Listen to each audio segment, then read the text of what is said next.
لاري خذ الكلمة ومن بعد نروحوا نشوفوا الأمين هذا الجزائري. لا الشمالي، من بعد يجي الشمالي ومن بعد نروحوا نشوفوا أمين هذا الجزائري. شكرا. السلام عليكم. آه، شوف، أنا نعتذر من الجزائريين ومن النظام الجزائري بصراحة. بما أني مانيش معناها تونس ليست أحسن من الجزائر، وسنعود إلى إيالة، يعني الإيالة الجزائرية من المولودية وإيالة تونس تحت الحكم الفرنسي. يعني ليس الباب العالي في تركيا، ولكن المرة هذيا يعني توريفال. أنا شوف، أنا نحكي كان على بلادي، وأنا وطني صريح وأقول الحقيقة. والآن في هذه الانتخابات هي يعني باش نشوفوا إذا الشعب يوما أراد الحياة. خويا سمير، باش نقول لك حاجة، بما أننا نحكيو على الثروات ونحكيو فما وثيقة استقلال يجب أن نتثبت. توا باش نسمعك فيديو قصير فيه نائب وفيه عبير موسي، وهي من أزلام وهي دستورية بورقيبية في برنامج تلفزي، وستستمع ما هي خيرات تونس الباطنية في الجنوب. 170 170 شركة في تونس سلون لا لوا 72. تونس تصدر 450 ألف برميل نفط. بورقيبة أعطى الأراضي واسمح فيهم. الهكتار من الملح تشتريه فرنسا من تونس بدولو 5 فرنكات، ما يجيبش كعبة حلوة، دولو ما عادش فما في تونس. باش نسمعوا الفيديو هذه. بما أن هناك الحركية في الجزائر وهناك الصبايحية في تونس. هذوما الصبايحية هذوما أزلام فرنسا، وهناك الكراغلة، وهنا كبر لي تصويره بالله. هذا الدغباجي، هذا من قتل، ومن قتل فرحات حشاد اليد الحمراء. بالله عليك يا سمير، هذا المجاهد الأكبر لحبيب بورقيبة. فما مجاهد أكبر تعمل له فرنسا تمثال ويحط طربوش كمال أتاتورك؟ راني لاري وما أدراك. باش نسمعكم توا الفيديو هذا النائب، وتوا أنا نطالب توانسة وتونس باش يخرجوا وثيقة الاستقلال وسندرسها كوم يفو. اسمع خويا سمير، على هذه الحكايه تاع الاستقلال، بما ان ما معناها نحن شكون كل واحد نحكي على بلادي. تونس ليست مستقله 100% من فرنسا، والدليل هو الاتي. اتفضل يا سيدي ياسين. انا نحكي على روحي، ما نستناش مش يحكي عليا ولا ينقب ورايا. انا برسك عدوي مش بجاري، يعني عدوتي فرنسا. هو من رجال قانون ما كان خير من الحصول على النص الكامل لتشكيل الاستقلال. الجمهورية السيطرة مع فرنسا النص الكامل حوالي 300 صفحة. أنا باش نوريكم من 10 هي أول مرة تطلع في وسيلة إعلان. هذه اتفاقية 55 نص الكامل وثيقة الاستقلال الداخلي 55 اللي هي نافذة إلى يومنا هذا. هي متجرع اللي نافذه بالقانون، بنص قانوني نافذه الى يومنا هذا. ما ينجم حتى حد يلغاها، ومتجرع حتى مجلس او برلمان تونسي يلغاها. شوف يا سمير، الاتفاقيه دي تنص على الجانب التونسي اللي هي متقلعات الان، اللي هي من طاقه الثروات البطينيه والطبيعيه الى الان على ذمه فرنسا. وانا من مصادري عندي معلومه انه بعد اتفاقيه محسن مرزوق مع الولايات المتحده الامريكيه، كانت الولايات المتحده تعتزم اقامه قاعده في هذه المنطقه. فرنسا قالت لها دوي ولا نتاعي. في البند ايضا يقول ان اللغه الفرنسيه هاي اللي قدامك بالاحمر، يقول ان اللغه الفرنسيه لغه رسميه في تونس. الاتفاقيه هذيك تحل فصولها استعمار تام لتونس. هذا ما فماش، ما معناها ما كلام واضح وصريح وصحيح.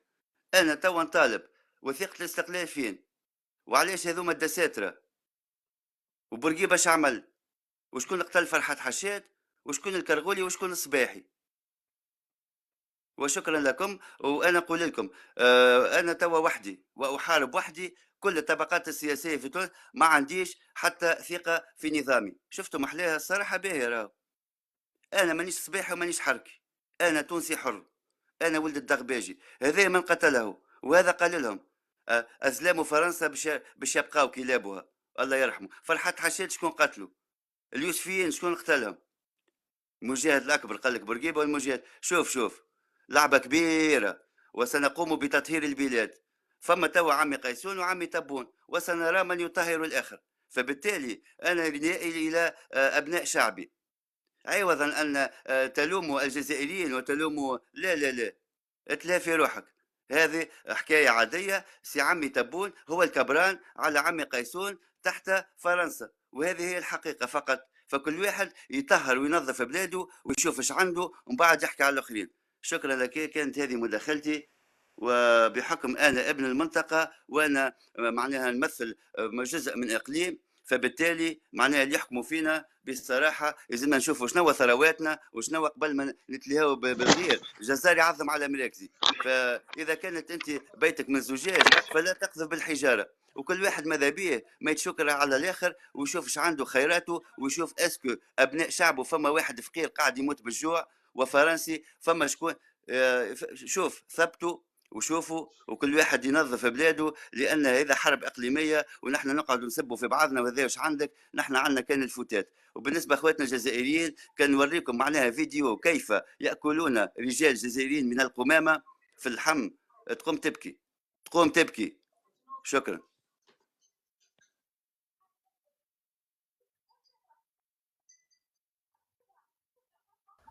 السلام عليكم.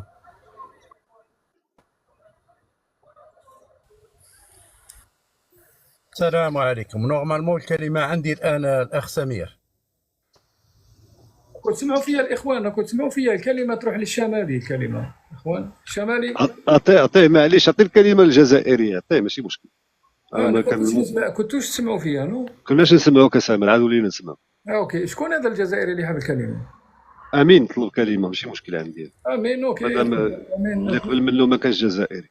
بون السلام عليكم. اولا نجاوب الاخ هذا التونسي اللي كان يحكي، كان يقول لك ما ندخلش في الشان الجزائري وميم طون يقول لك الجزائريين ياكلوا من القمامه. يا اخي هذا شاننا الداخلي، ما اهدر على بلادك وكفى. انا نجاوب الاخت المغربيه اللي كانت تهدر وتقول درنا ثوره وما درنا وكذا وتندوف وما تندوف. شوفي انا نعطيك غير ارجعي وروحي اقراي معاهده اكس ليبان اللي درتوها مع فرنسا تعرفي الحقائق. ما لازمش الحاجه الثانيه. عفاك سامر طلب منه يجبدها، يقول لك روح اقرا هو ويجبدها. عافاك هاي متوفره للناس الكل. استنى شمالي كي يجي دورك اخي سمير.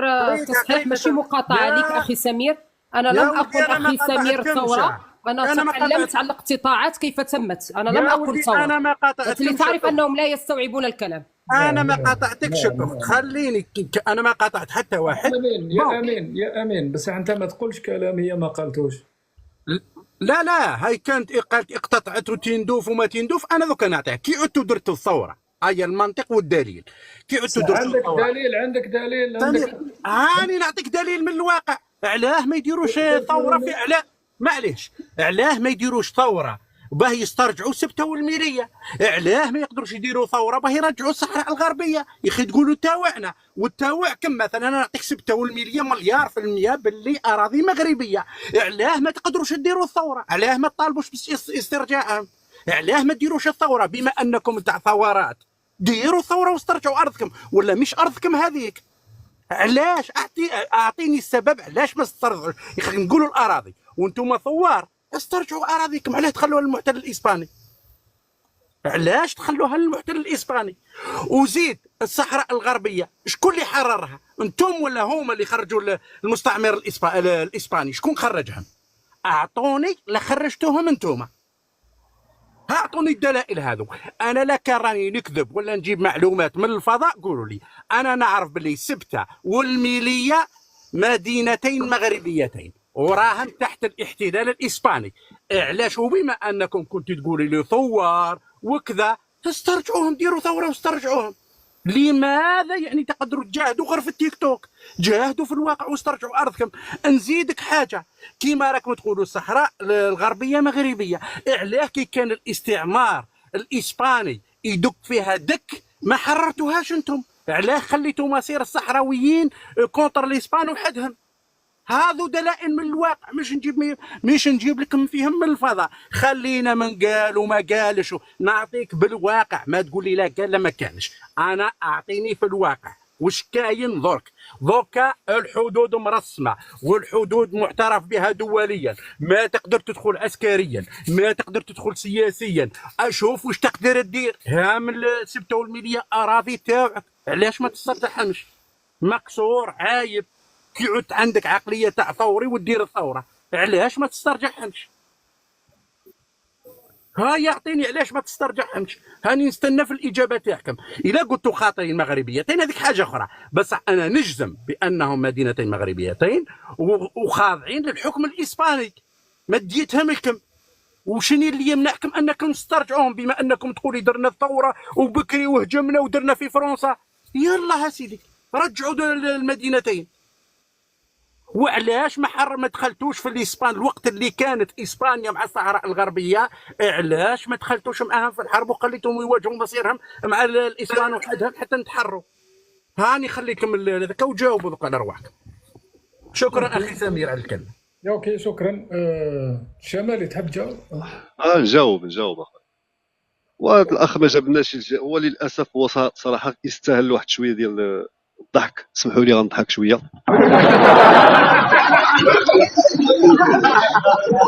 السيد المداخله ديالك قال لك ما تهضروش على الفقر في الجزائر لانه شأن داخلي. اوكي اش غيتكلم لنا هو حروس بتاو ملي واخويا الشأن داخلي انت اش دخلك؟ شأن داخلي يا راس القنطيح، يا القنطيح ماشي كلمه ديال اللعيبه باش تعرف ماشي سبه. القنطيح يا السلاحفي، شأن داخلي. انت تهضر لنا في اسكت كنكسر القنطيح ماشي واحد يتدخل في شؤوني. اسكت امين. هو انت دخلتي في شؤوني ندخل لك انا دابا في شؤونك. سمعتيني؟ دقيقه طلع المستوى. بلاتي نضحك. وما تفتحش ما تفتحش باش ما نبداش نهبط فيكم. شوف هذه تاع الشؤون وما شؤون هذه ما كاش. هذه انتم شعب، انت شعبي والشمالي شعبي. الشمالي ما يقدرش يمنعك تهضر على شؤون المغرب، ما كاش حتى واحد يمنعك، ما كانش. ومن الطرف الجزائري ايضا ما كانش حتى واحد يقدر يمنع اي واحد يهضر على الجزائر، لانه انا عمري شفت قانون يقول للشعوب الاخرى لا تتكلموا علينا، وإلا تكلمت عندك 5 سنين سجن. ما كانش هذه في اي بلاد، ما كانش. تتكلم على المغرب كيما حبيت، تبقى محترم، عندك الحق تتكلم على كل. سمير خويا انا انت كلمه تاعك فاتت. والمغربي عنده الحق يتكلم على الجزائر كيما يحب، كي يكون محترم. هذه القوانين هذه انتم تستعملوها الشعوب. لما تتكلمنيش في الشؤون تاع بلادي، لما تتكلمنيش هذه ما كانش منها. نتكلم كاع الشؤون تاع العالم ما صاحبي. انا نتكلم هنا في المانيا، نتكلم على البريزيدون، نتكلم على، انا درت فيديوهات نسب فيها اللي راح حاكم المانيا. يجيني ذوك واحد جزائري ولا ما شكون يقول لي ما تكلمنيش في الشؤون. شكون انت؟ من انت؟ سمير هل هناك قانون دولي يقول لك ما تكلمنيش في شؤون؟ ما كانش. سمير قانون من المستوى الضعيف هذا. ما تحلش الميكرو تاعك حتى تجيك الكلمه عزيزي. اتكلم في شؤون كيما تحب، ما كاش اللي يمنع واحد، لانه ما ليس هناك قانون يمنع ذلك. كيفاش تجي انت شعبي ما عندك حتى حق يعني في والو، تجي انت تمنع الناس يتكلموا على من انت؟ كمل شمالي اسمح لنا. شكرا اخويا. المهم انا بغيت نضحك لانه المفهوم ديالو ديال الاشياء شويه غريب.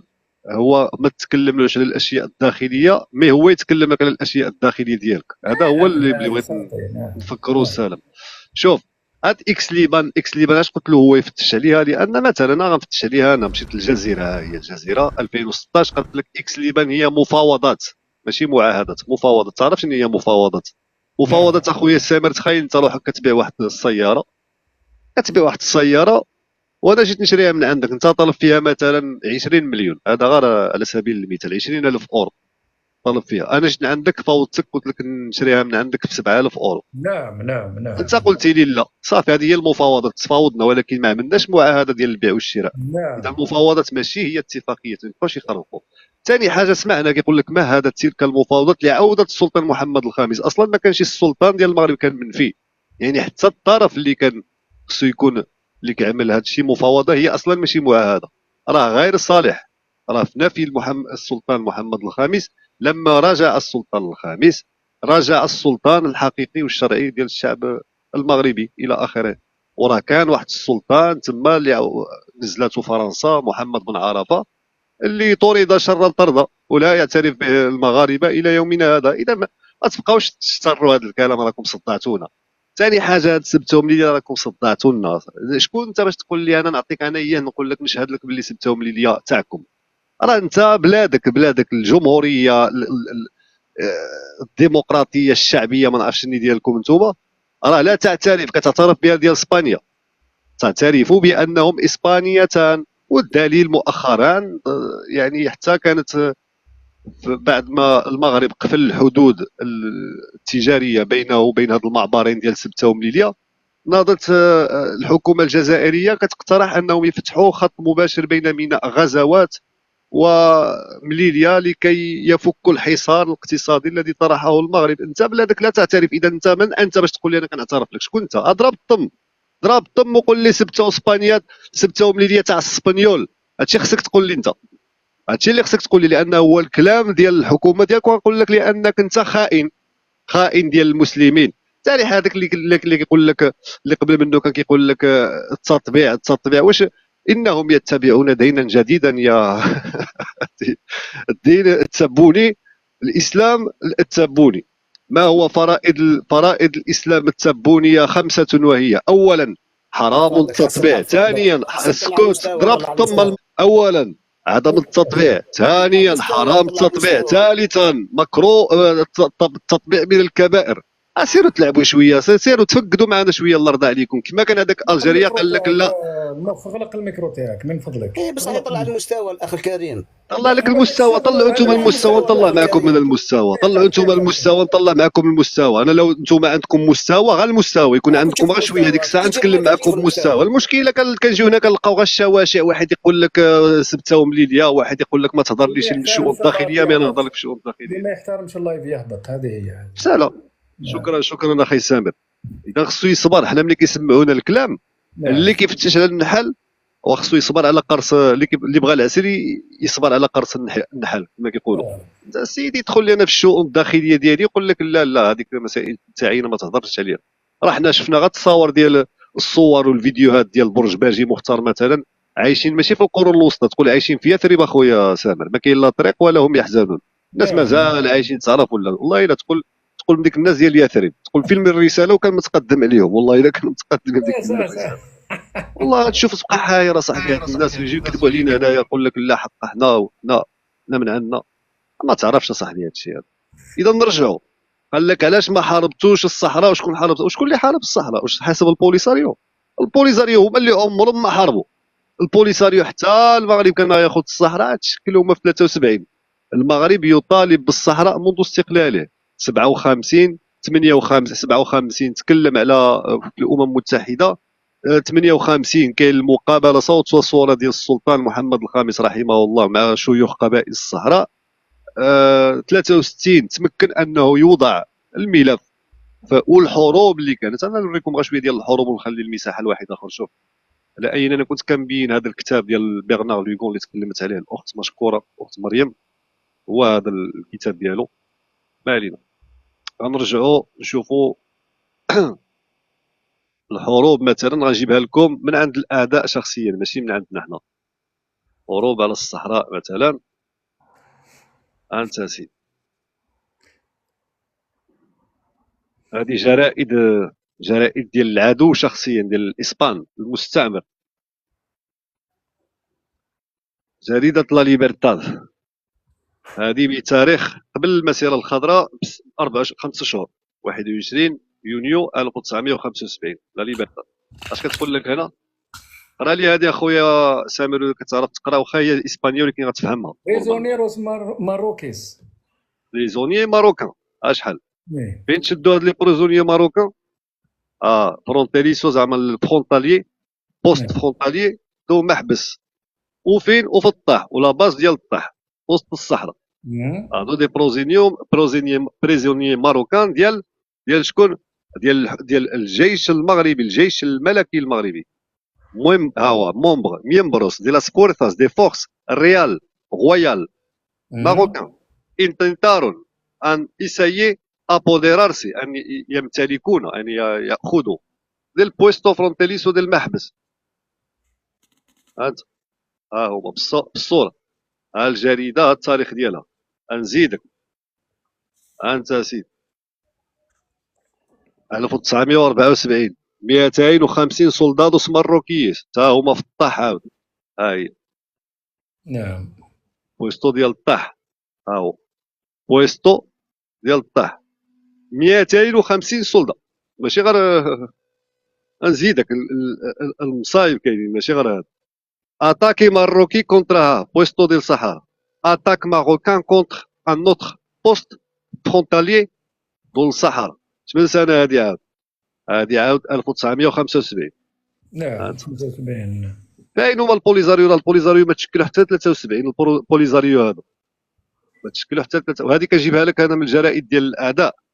راه المصيبه هنا خصني نفتش عاود ما عرفتش فين. ها دوس سولدادوس ماروكيس موارتوس، ها هي موريرون، جوج ديال الجنود مغاربه قتلوا في الاتاك كونترا البويستو فرونتيريسو نيل الصحراء.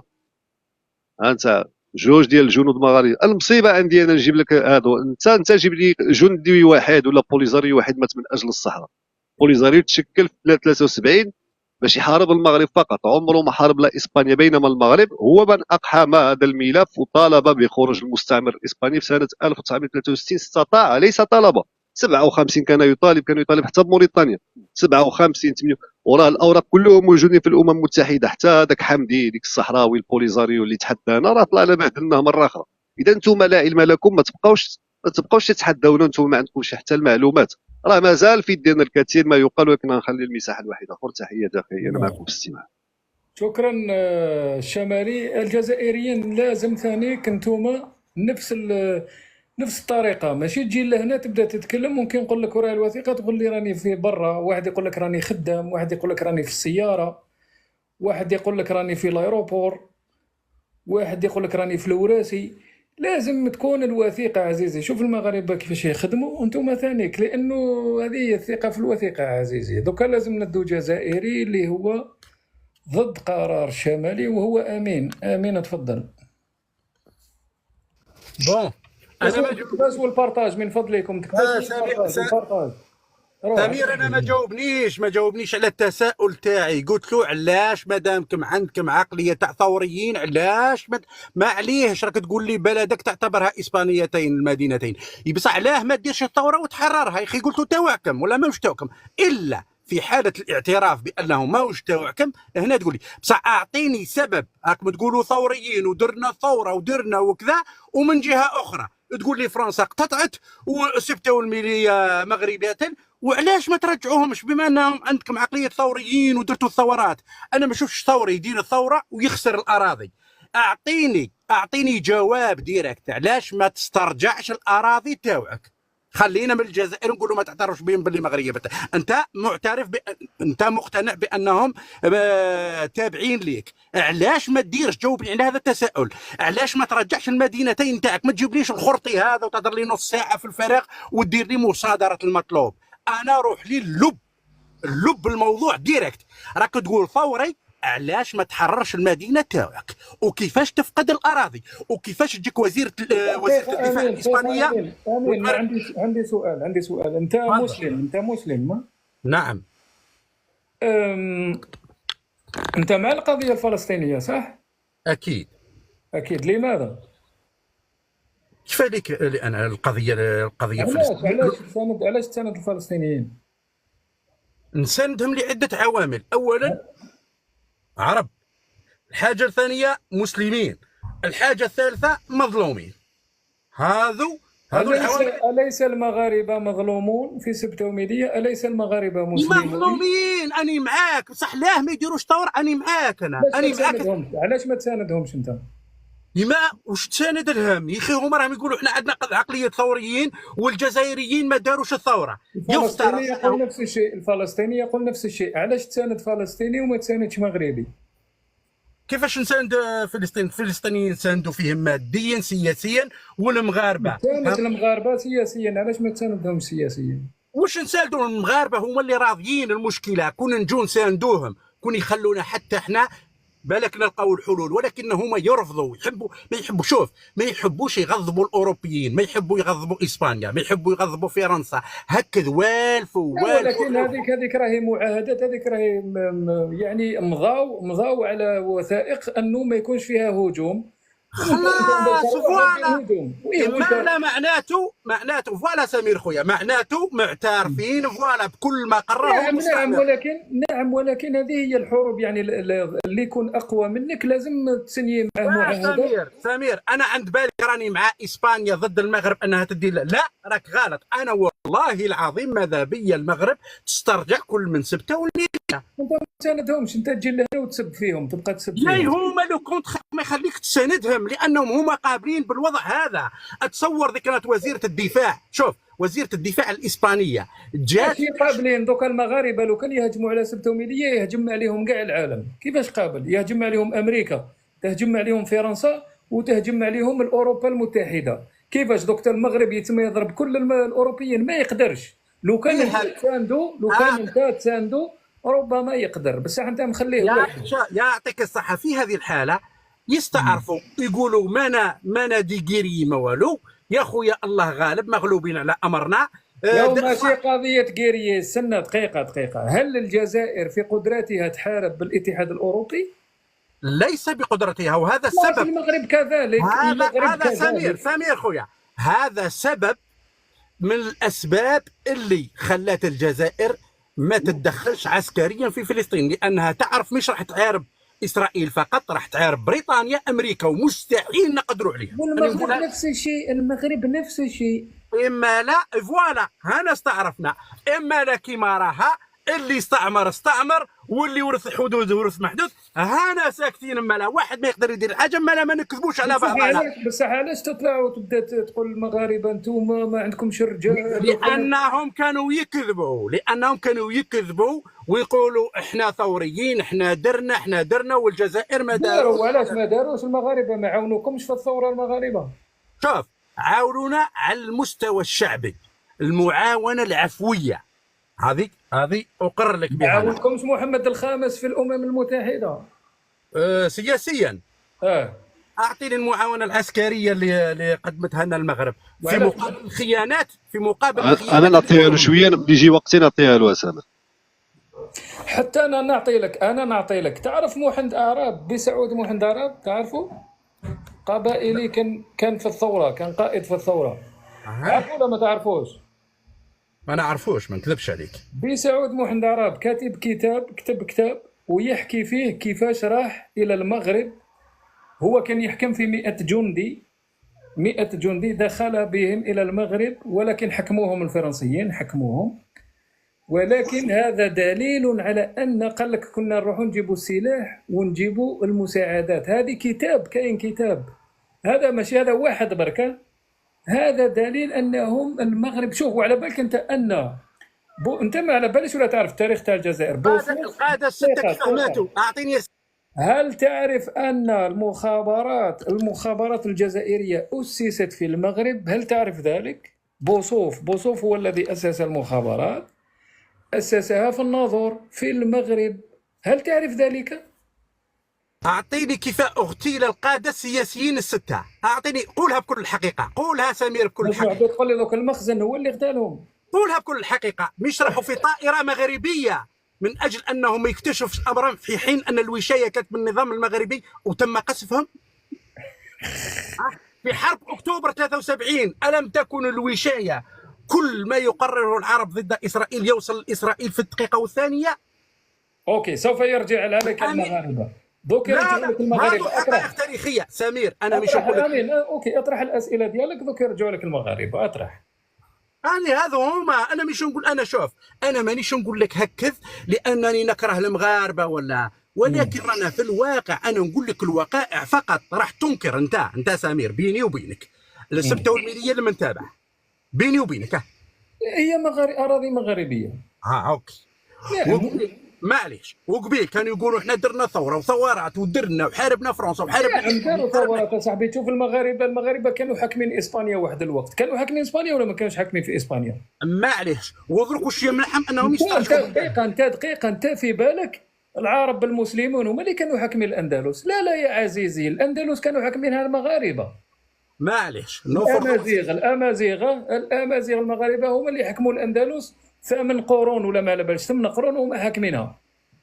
انت تحكي لي على سبته وميليه، هما حكموا قريب اسبانيا يا سمير شوف ذوك حاجه صرات قبل بغض النظر. المؤرخين كاين اللي يكذب، كاين اللي يكتب كتب بذاتيه، كاين كذا، كاين اللي يكتب موضوعيه، ما تقدرش تعرف الصح من ولكن نهضروا مع الواقع، تخلي الواقع وتروح الامور ما على بالناش صدقها من كذبها. واقع لا لا لا لا، الاندلس واقع يحكوها دكاتره ماهوش امازيغي. مثلا الدكتور كلاب يقدر يحكي عليها وحكى عليها، احمد عاصيد يحكي عليها، وهذه بالدليل انه ماشي العرب اللي دخلوا للاندلس، هم الامازيغ المغاربه وهم الذين حكموا الاندلس. شوف يا سمير انا نقول لك من الاخر، انا غايضني حالهم، عندهم زوج يعني مدينتين واسبانيتين فيهم بطريقه يعني بطريقه كبيره وهذا. انا والله غير كعربي والله غير غايضني حالهم. عربي نتايا؟ امازيغي، سميني كيما بغيت،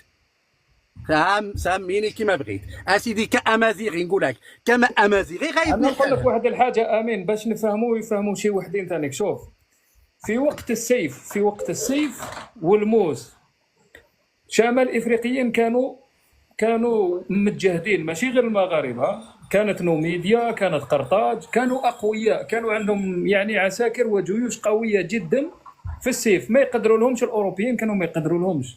ولكن يا عزيزي اليوم تغيرت الاحوال، اليوم راهي التكنولوجيا كاين يعني كل شيء بالتكنولوجيا، ما بقاش هذاك تاع السيف والخيل ومنا. في هذاك الوقت كانوا الامازيغ كانوا اقوى ربما شعب في المنطقه، صح كانوا قوه ضاربه في المنطقه كي كان السيف والحصان. معليش نزيدك حاجه اخويا سمير، تغيرت المعادله اليوم، نزيدك حاجه اخويا سمير. اسيدي راك تقول تغيرت الحروب التكنولوجيه وكذا. اسيدي هما راحوا وداروا اتفاقيات مع اسرائيل وكذا، وعلاش ما يستنفعوش بالاتفاقيه هذو ويرجعوا الاراضي؟ هام عندهم اسيدي التقدم الاسرائيلي. قضيه وقت الملك راه مازال يتبع في القضيه، راهم يتبعوا في القضيه المغاربه. نستناو فيه وقتاش يرجعوها. احنا ماذا بيا ساندهم صاحبي كيما تساند الفلسطينيين، ساند يا ولدي عندهم سند يا سمير خويا، عندهم سند. زيد ساندهم نتايا، علاش كي تروحوا لفلسطين 4000 كيلومتر ولا ما؟ انا معاهم، انا ماذا بيا يسترجعوها، انا والله العظيم غير ماذا بيا يسترجعوا بلدانهم. الى ذلك الحين تضرب وتقصف ولا تبالي. لا خويا سمير، لا نقول الحقائق فقط، والله ما صرات والله. لا ما يستنفعوش. دوك يرجعوا لك. شكرا امين. سباعيه تفضل سمير. معليش مداخله خويا سمير ما تكلمتش، بغيت نرد على هذه الاسئله كلها. عفاك مريم، عفاك نرد عليه. مريم معليش خلي سباعيه مازال ما السلام عليكم اخي سمير. قال لك لماذا سبتهم ليليا ما رجعناهاش؟ كيفاش اخي رجعوا وما كيقولوا عليها اسبانيا؟ انا نعطيك بالدليل. المؤتمر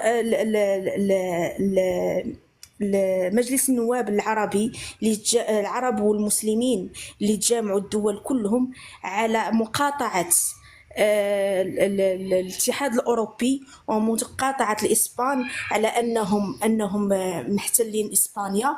نشوفوا الرد ديال الجزائر ماذا قالت على إسبانيا، هل هي مغربية أم إسبانية؟ أنا أعطيها لك أخي بالفيديو باش ما هذا المندوب الأردني ردوا على الجزائري. الاتحاد الأوروبي يتدخل بالمغرب، والمغرب يجزء من الدول العربية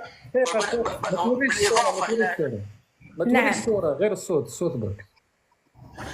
الكتب التنديد والشذب يجب أن يكون هناك على أرض الواقع إجراء حساس وضروري بمقاطعة هذا السلاح. وأنا أؤيد كل الأخوة الزملاء الذين تداخلوا من جاري السعودي إلى كل الإخوان، ولي عتب شديد على جاري الأيمن، جاري الحبيب، جاري العروبي، ما يمثل الجزائر، أن يتحفظ على مثل هذا القرار. نحن عرب ومسلمين. Information requise. كأني سمعت أنا Sélectionnez un mode. إن شاء الله أرجو أخي قول لي. نعم. الأمور هذا يعني يا سيدي أنا عتب المحب، لا هذا سيد أنا عتب المحب للحبيب للصديق عبد الكريم أن يسحب تحفظه على ذلك. وأن يكون القرار بالإجماع. شكرا سعادة الرئيس. على الرئيس يجب التأكيد على أن كل ما تقوم بإسبانيا هو للتغطية على احتلالها. هذا ما قاله أخي أن الجزائر الحبيبة، الجزائر الشقيقة، عارضت كل الدول، قالت على أن سبتهم ليبيا مغربيتان إلا الجزائر، تحفظت ولم تدلي برأي وما وقفتش معاهم في سميتو. لذلك ملي تجي الجزائري تقول لي احنا ابقى في الحال على سبتهم ليبيا حتى يكون النظام ديالك اصلا معترف بهم انهم مغربيتان. ولكن انا نجاوبك، قلتي حنا لكنا ثوار نديروا الثوره ضد سبتهم ليبيا، ياك نتوما ثوار. ارجو منك واخي سامحني، لان هذا هضر لي على الوحده الترابيه ديالي، انا نهضر لي على الشأن ديالو الداخلي. انا ارجو منك انك انت بلد الثوره، ارجو منك انك انا كيغيظني الحال على الجماجم، على الشهداء اللي ماتوا وهم حاملين السلاح وجماجمهم بقى في فرنسا. لان لو كنت مسلم وحنا في ديننا الاسلامي اكرام الميت دفنه والعرض قبل الارض. ان لما يكون عرضك متاح للفرنسيين وان الفرنسيين فارضين عليك باش تشوف جدك او تدخل تشوف الجماجم ديال المسلمين ب10 اورو وتخلص بها الموظفين ديالهم، هذا عار عليك قبل لا يكون عار علينا. لذلك اخي فعرضك قبل كل شيء. ولا جيتي تهضر لي انا على سبتهم ليليا، هضر على جبل طارق. ما دمت انك في صف اسبانيا وكتكلم مع اسبانيا، فاسبانيا حتى عندها جبل طارق، بقى بريطانيا مستعمره، حتى هو هضر لهم عليه.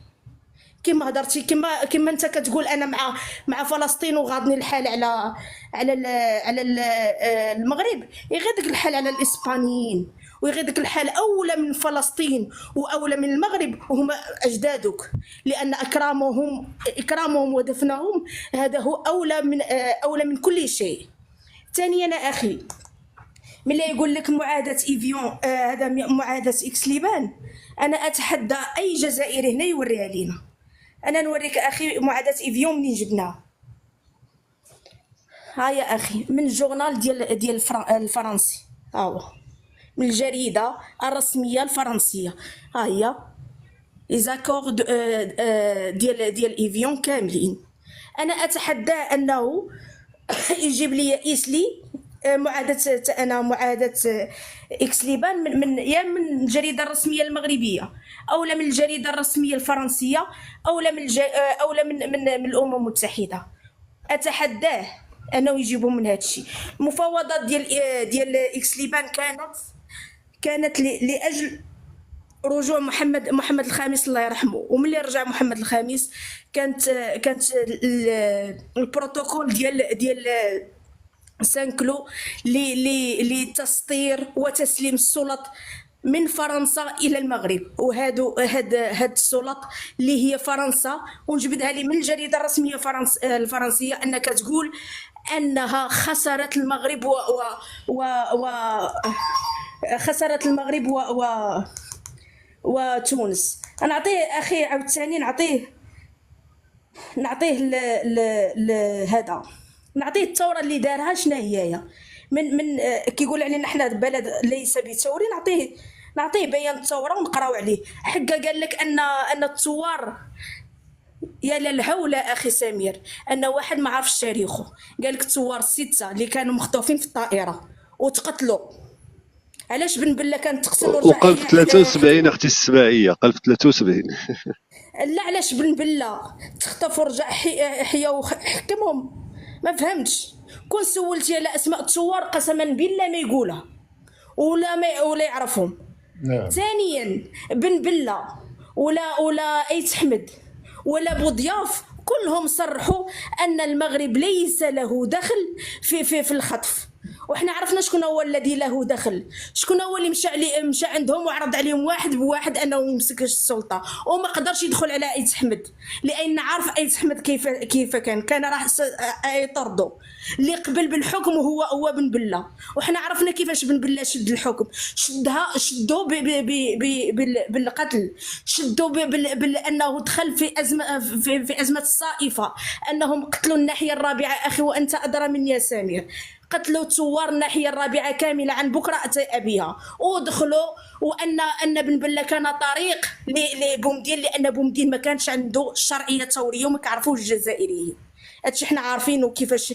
ومن قتل الثوار الحقيقيين ومن نفاهم وسجنهم هو بومدين، هو بومدين. نعم كيف له لبومدين انه يقول انا جيت نصحح الثوره؟ هل ثورتكم كانت خاطئه؟ نعم عطيونا خويا شرحوا لنا واش الثوره ديالكم كانت خاطئه باش يصح بومدين. نعم شكرا شكرا. نعم نعطيك اخي عافاك الله يعطيك السر غير هادي. نعم هادي ديال هويا بيان اول نوفمبر. انا نعطيك اخي هنايا نشوفوا من هي الدول التي كانت في الثوره. هايا والتأثيرات لدفعها إلى معركة حقيقية وثورية إلى جانب إخواننا المغاربة والتونسيين. يعني المغاربة والتونسيين هما أول من قام بالثورة. وأخي في المداخلة الثانية نعطيها لك من لسان بوضياف ويقول بلسانه أن المغاربة والتونسيين بدأوا في الثورة والجزائر لم يبدأوا فيها. شكرا أخي. شكرا